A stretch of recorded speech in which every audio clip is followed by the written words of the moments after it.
Mes très chers frères et sœurs, les journées se suivent et les versets ne se ressemblent pas. Notre Père est bon et notre Seigneur et Sauveur est parfait. Rendons-leur gloire en cette belle journée. C'est en Romains au chapitre 16 et au verset 18 que la parole vous est annoncée. Soyez les bienvenus. Car de tels hommes ne servent point Christ, notre Seigneur, mais leur propre ventre. Et, par des paroles douces et flatteuses, ils séduisent les cœurs des simples.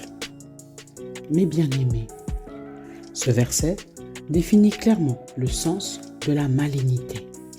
Tout d'abord, rappelez-vous de la bénignité, qui est son opposé.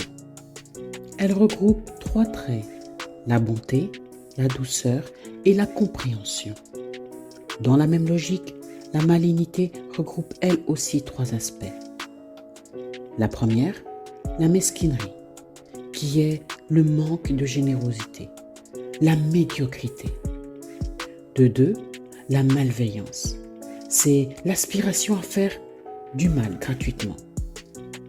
Et de trois, la sournoiserie, c'est cette dissimulation de sentiments pour faire le mal. Toutes les trois réunies forment le combo de la malignité. Lorsque Paul écrit cette lettre, il avertit ses frères romains de bien identifier les gens mauvais qui tentent de les détourner sournoisement de leur foi par de belles paroles. En effet, ils sont faux et cherchent par la ruse à nuire à ceux qui suivent le Seigneur. Il est bon de prendre avec intelligence et sagesse ces avertissements, afin de ne pas s'égarer. Apprenons à entendre des paroles sincères qui viennent d'un cœur rempli d'amour. Un cœur rempli de vérité.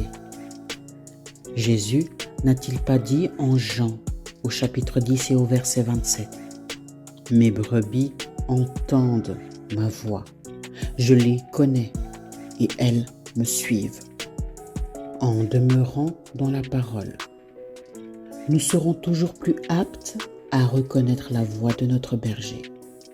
Ainsi, nous resterons sur le chemin et dans la lumière.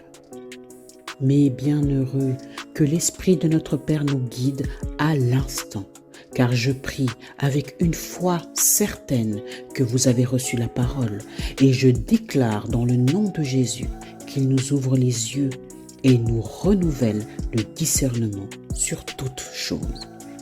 Amen. Mes frères, la parole est vivante. Pensez à partager la vidéo, activez la cloche pour ne pas manquer un jour un verset d'amour.